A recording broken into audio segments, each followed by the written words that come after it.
Assalamualaikum warahmatullahi wabarakatuh.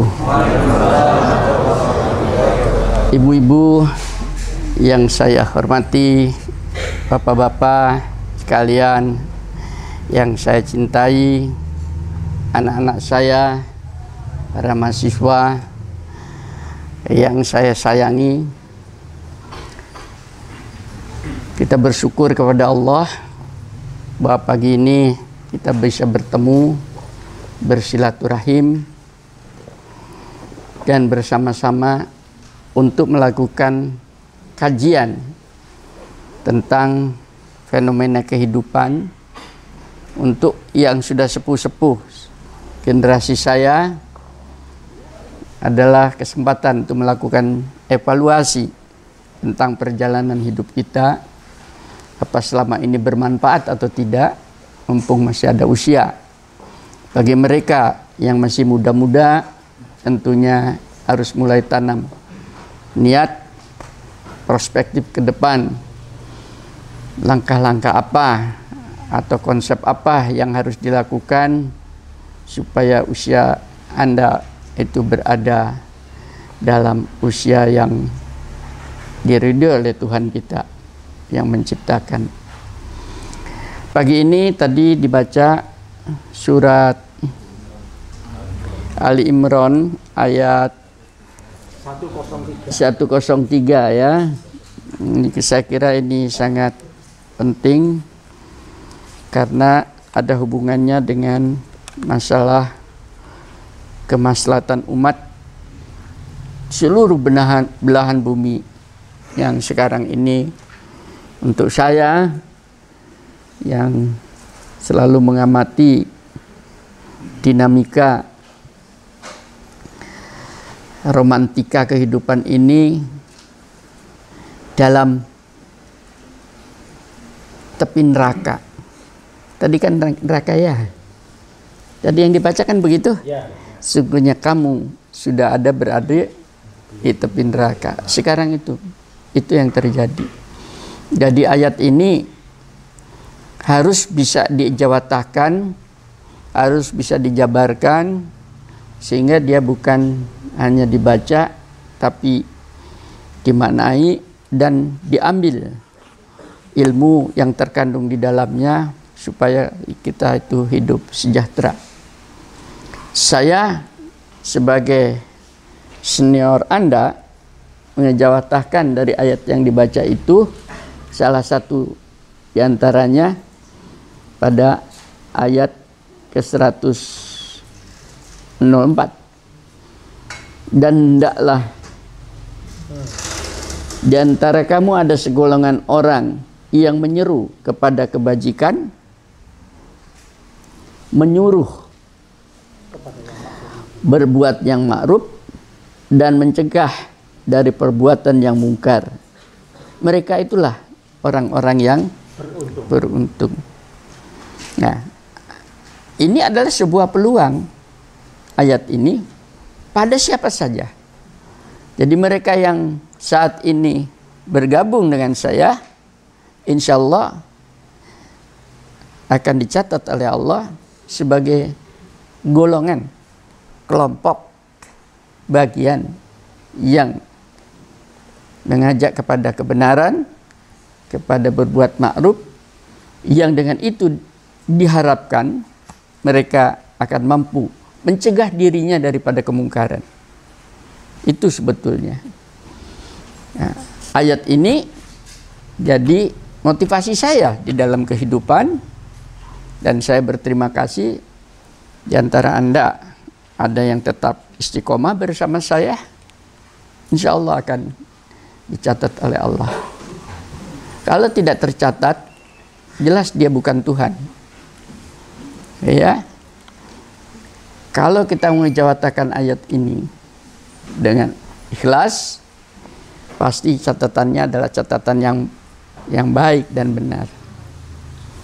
Bisa diikutin ya? Gitu cara mengunduhnya. Khususnya kepada umat Islam yang di dalam YouTube saya yang lalu sudah bolak-balik saya kritik memang kritik saya itu bukan khususnya di Indonesia bukan pada umat yang lain, tapi pada umat Islam itu sendiri.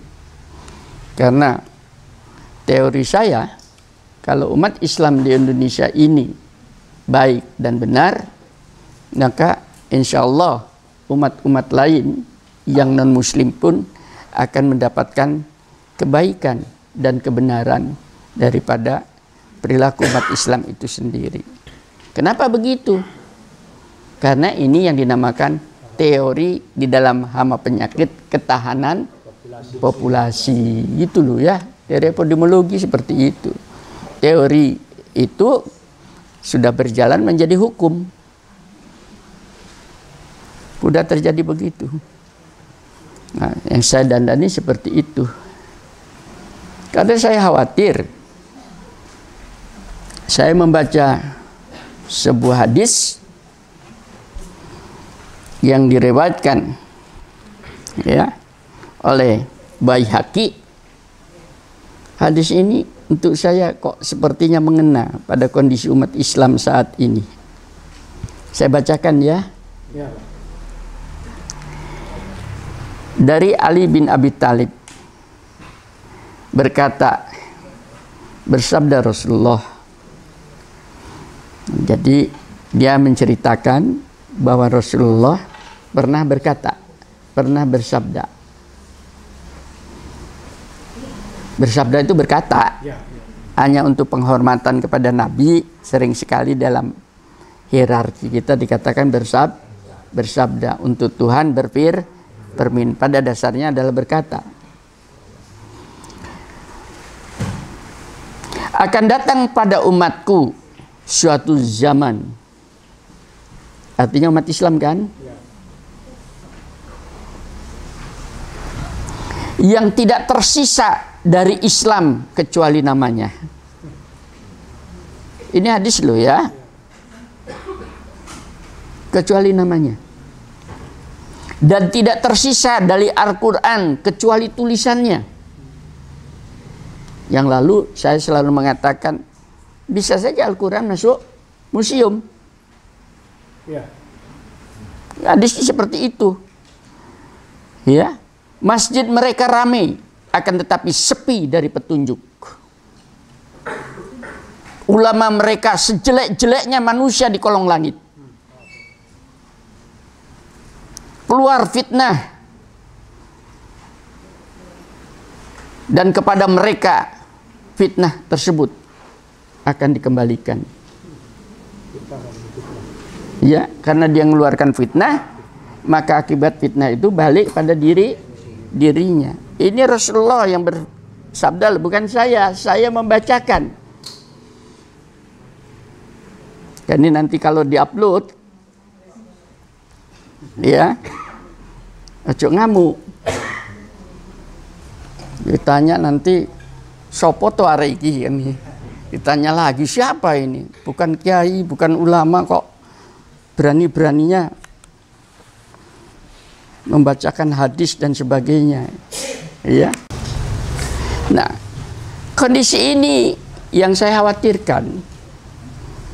Kalau kondisi ini benar terjadi di Republik ini, ya, karena mayoritas umatnya adalah, masyarakatnya adalah umat Islam, maka negeri ini pasti kolaps, pasti hancur. Itu sudah sunatullah, hukumnya seperti itu.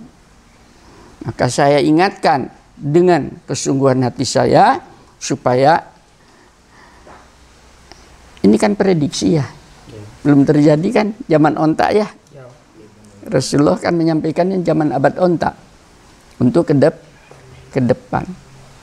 Gitu. Di dalam hadis lain dikatakan sampai para sahabat tuh, apa mereka sedikit, banyak, tapi mereka itu kayak buih.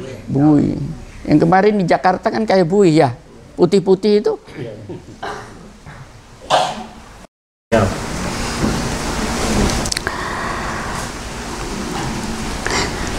Kondisi ini sudah terjadi di negara-negara lain, sehingga negara itu bisa hilang. dan bangsa itu bisa hilang. Bahkan kitab suci itu bisa hilang. Jadi kan sudah ya, bisa hilang. Lah supaya tidak hilang, sebetulnya kan kitab suci itu supaya tidak hilang harus kita pertahankan, kita hormati itu apanya sih? Tulisannya, bentuknya, bahasanya atau apanya? Isi yang terkandung di dalamnya itu konsepsi hidup. Nah, ini harapan saya. Kenapa? Khususnya untuk umat Islam. Umat Islam ini belum bisa bangkit dari kehancuran total, fatal, setelah perang salib dan diserang Mongol, ya, itu babak belur itu kekhalifahan Islam itu hancur. Kenapa terjadi kayak begitu? Karena raja-rajanya mau tidak mau di dalam mereka, walaupun dia menggunakan kekhalifahan, value Islamnya itu sendiri yang tergandung di dalam Quran tidak dijalankan, pasti oleh Allah akan didatangkan salah satu raja Mongol, ya, itu kan cucunya Genghis Khan atau Kubilai Khan, itu Mongol. Bayangkan begitu masuk Mongol ke Baghdad, habis itu, ya, seluruh perpustakaannya dibakar, karya-karya yang sudah berjalan dari Bani Umayyah ke Bani Abbasiyah. Bani Umayyah itu kekhalifahan itu mungkin sekitar 90 tahun, ya, berjalan, diganti oleh Abbasiyah itu sekitar 449, 450 tahun. Jadi kalau total itu berapa tahun itu? 550 tahun, ya, itu kekhalifahan Islam. Mulai dari Khulafaur Rasyidin, sekitar 550 tahun. Kan lama ya? Nah, itu habis dalam waktu sebentar. Terjadi perang salib, berapa tahun? Bukan tahun, itu hampir 4 abad. Saya tidak bisa membayangkan 4 abad perang terus itu loh. Iya, habis, jatuh. Sehingga tahun 1924 kekhalifahan Islam itu hanya tinggal ada di Turki, ya, tinggal yang tersisa. Muncullah tokoh, orang mengatakan reformer, ya, kalau dari kelompok mungkin bukan reformer tapi pengkhianat, yang karena dianggap dia tokoh sekuler, yaitu Kemal Ataturk, ya, angel mocone itu ya. Ya, udah habis. Saudi Arabia lepas, Mesir lepas, ya, seluruh jazirah dari mana itu Maroko lepas semua. Sudah tidak, out of control. Itu yang terjadi kalau Anda melihat. Kenapa terjadi kayak begitu? Karena value-value itu tidak pernah dipegang dengan benar. Itu yang pertama. Setelah kehancuran itu tadi, lebih bunyi lagi, yaitu hampir negara-negara yang mengaku dirinya adalah di mana mayoritas umat Islam itu ada, menjadi negara-negara yang terjajah, termasuk Indonesia, ya. Semua itu tadi. Nah, sampai saat ini yang dulu secara physically dijajah secara fisik, sekarang dijajahnya dari penjajahan apa? ekonomi, teknologi, ideologi, sisi politik, sosial, dan sebagainya. Berkembangnya itu harus diikuti.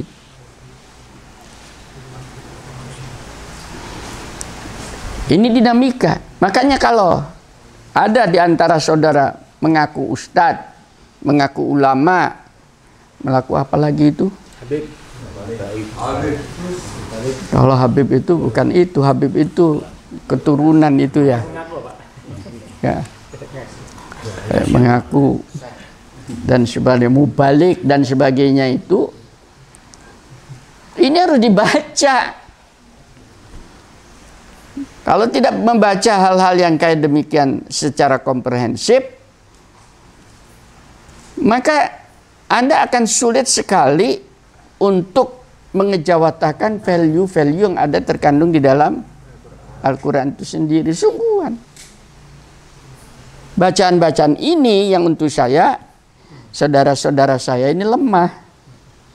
Ya, sungguhan. Ya. Saat ini kondisi khususnya umat Islam itu malah lebih tertinggal lagi. Untuk dugaan saya tertinggalnya sekitar 3 abad. Untuk mengejar ketertinggalan ini gimana? 3 abad.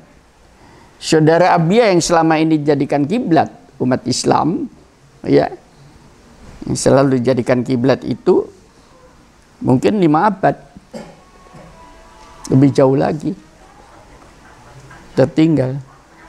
Kalau dia minyaknya tidak ada atau penghasilan tidak ada, penghasilannya tinggal 1 dari umroh dan haji. Hanya tinggal itu saja, yang lain habis. Kenapa? Karena sampai detik ini mereka salah satu diantaranya tertinggal dari berbagai macam aspek. Aspek pertama, ketertinggalan itu adalah ketertinggalan di dalam aspek teknologi, komunikasi. Ini penting sekali. Anda punya HP kan ya, semua ya.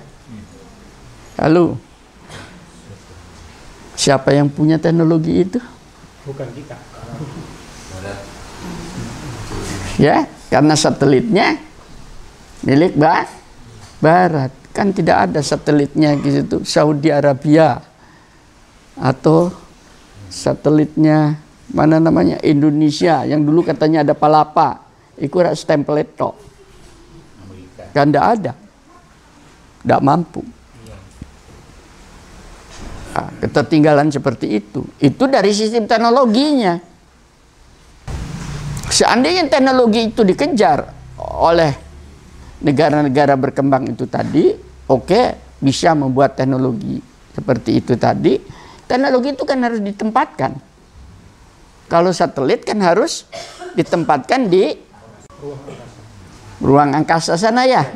Karena harus ditempatkan. Loh, yang untuk menempatkannya loh sudah dikapling orang.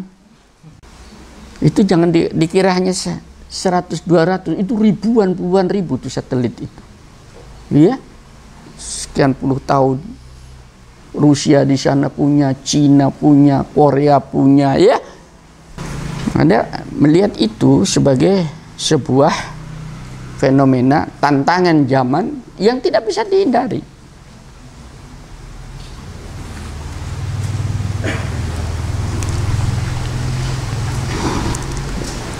Kenapa itu penting? Karena itu sebagai alat untuk transfer pengetahuan. Yang dengan pengetahuan itu bangsa menjadi beradab, tambah peradabannya. Tanpa Anda mempunyai pengetahuan, tanpa Anda tahu berkomunikasi, tanpa Anda bisa bagaimana cara berkomunikasi, maka Anda akan tidak paham terhadap isi kandungan Quran. Sungguhan. Tidak paham. Karena bahasanya di sini itu bukan bahasa Arabnya yang jadi masalah. Kalau bahasa Arabnya sih sudah ditranslate, sudah selesai ya. Yang jadi itu adalah makna di balik itu tadi. Itu yang sering sekali tidak pernah bisa dimengerti oleh orang.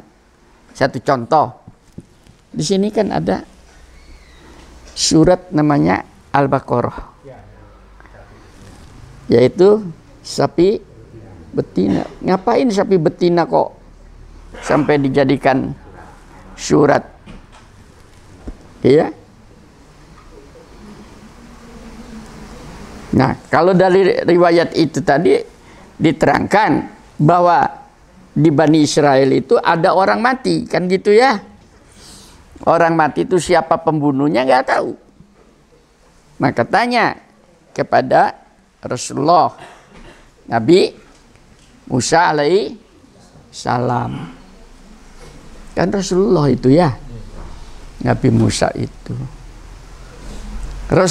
Rasul itu juga tidak tahu siapa pembunuhnya, tapi dia dikasih informasi. Caranya gimana? Itu bayangkan, indah seperti itu. Tuhan berfirman, pukullah mayit itu dengan sebagian anggota sapi betina itu. Demikianlah Allah menghidupkan kembali orang yang telah mati dan perlihatkan padamu tanda-tanda kekuasaannya agar kamu mengerti. Jadi kiatnya hanya satu.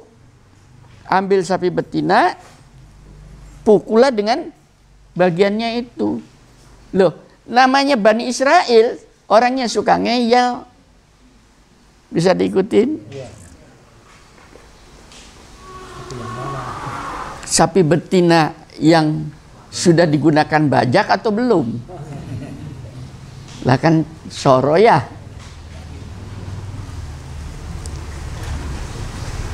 Begitu dikatakan belum, cari yang belum kan susah. Tanya lagi, sapi betina yang perawan atau loh kan apa soro maneh? Mempersempit diri ya. Gitu. Habis begitu tanya lagi, yang warnanya apa? Putih, apa kuning, apa belang-belang. Jadi mempersempit dirinya sendiri. Akhirnya menjadi sulit. Bisa diikutin ya. Padahal seandainya diikutin sapi betina tek, udah sapi betina sembelih tak pukul selesai. Bisa paham ya? Kondisi umat Islam ini, saya umat Islam lagi ya, di dalam mengkaji informasi wahyu podo ngengkele karo Bani Israel ini, mempersulit dirinya sendiri. Misalnya Anda mau makan, ada daging namanya sapi, beef, di sebelahnya ada pork, daging babi kan? Kalau Anda berprasangka, wah jangan-jangan beefnya dicampur dengan pork pada saat goreng, paham ya? Atau wajannya bekas, soro napa mboten? Nyembelihnya pakai bismillah enggak? Tambah soro maneh. Iya. Nah ini yang sering saya sebutkan, ini yang dinamakan korban fikih. Yang sekarang yang terjadi itu tadi, ini informasi-informasi wahyu seperti itu. Tadi malam sudah disebutkan juga, ya ayyuhalladzina amanu in tansurullah yansurkum wa yutsabbit aqdamakum. Ya yang beriman, tolonglah agama Allah itu, ya.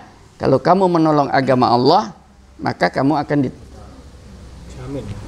dijamin ditolong oleh Allah. Mengejawab. Ya, yang menolong agama Allah itu apa? Agar supaya nilai-nilai ini tadi bisa mengalir dan bisa dijabarkan, itu sebetulnya yang tidak punya kemampuan. Umat Islam ini tidak punya kemampuan. Itu cara menolong seperti itu. Karena kalau cara menolong ini seperti kebanyakan berdasarkan fikih tadi yang susah ya, dalam keadaan ini negara dimanapun Anda hidup, Anda akan benturan terus. Karena kenapa?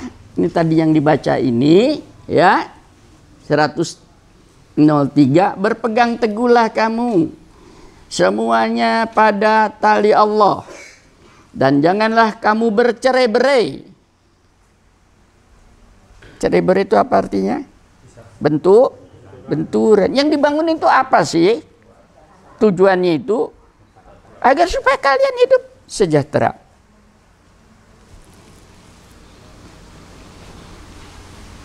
Ingatlah nikmat Allah kepadamu ketika kamu dahulu jahiliyah bermusuhan.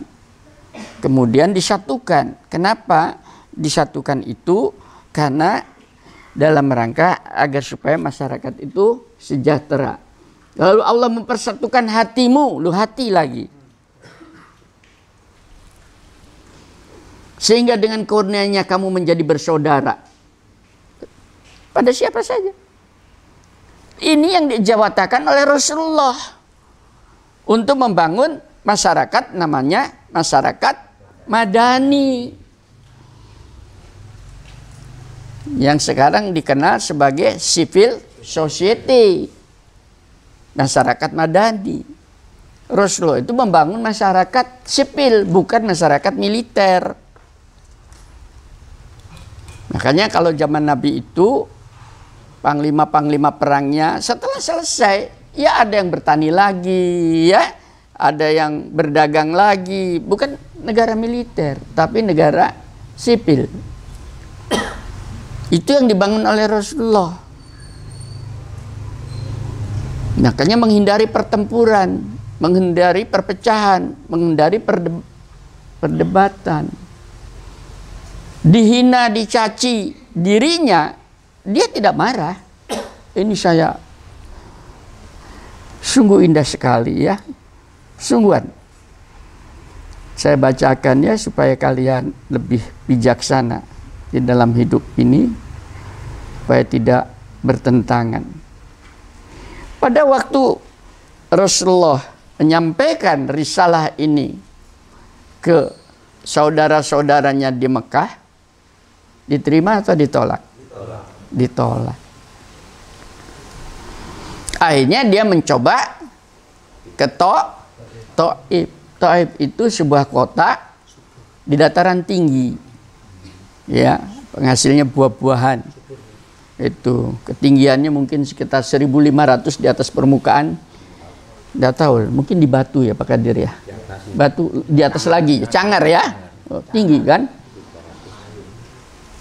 Nah, tinggi, daerah dingin. Datang ke sana, sampai dengan diam-diam datangnya itu.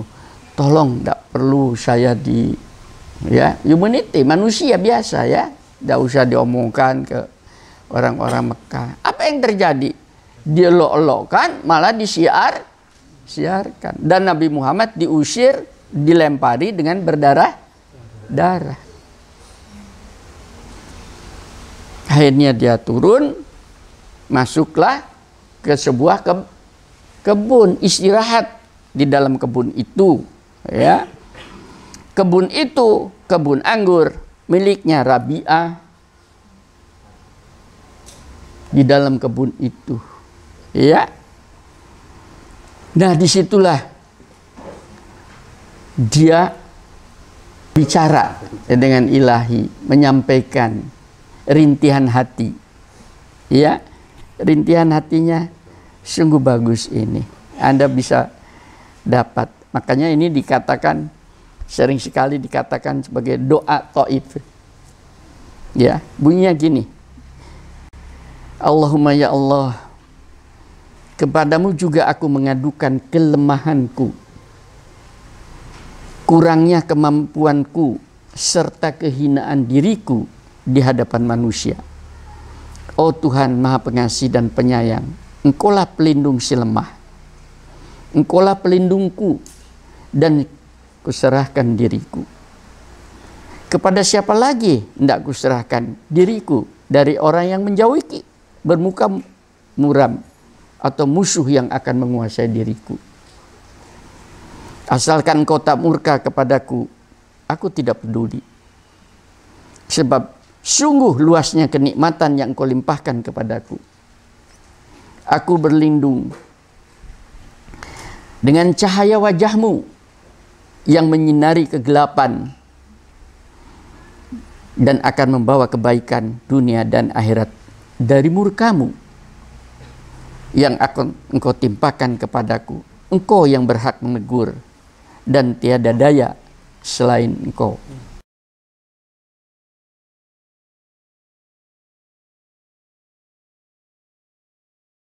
Itu doanya Rasul. Merintih kan? Ngamuk kah? Tidak. Rintihan inilah yang menyebabkan Jibril alaihissalam minta kepada Rasul, kamu dianiaya kayak begitu, minta kepada Allah agar Allah memerintahkan aku untuk mengangkat gunung itu, menghancurkan bangsa Taif itu. Rasulullah, wahai Jibril, jangan kamu lakukan. Sesungguhnya aku diutus Tuhan bukan untuk menghancurkan, tapi untuk memperbaiki umat. Mereka berbuat begitu karena mereka tidak mengerti. Paham ya? Insya Allah kalau mereka mengerti pada waktunya, dia akan menjadi pengikutku. Sekarang saya sambilkan. Loh, itu hadis riwayat Nabi. Sampaikan ini kepada tadi yang mengaku ustadz, ulama, atau sebagainya itu. Bisakah mengejawatakan ini saja kepada sesama?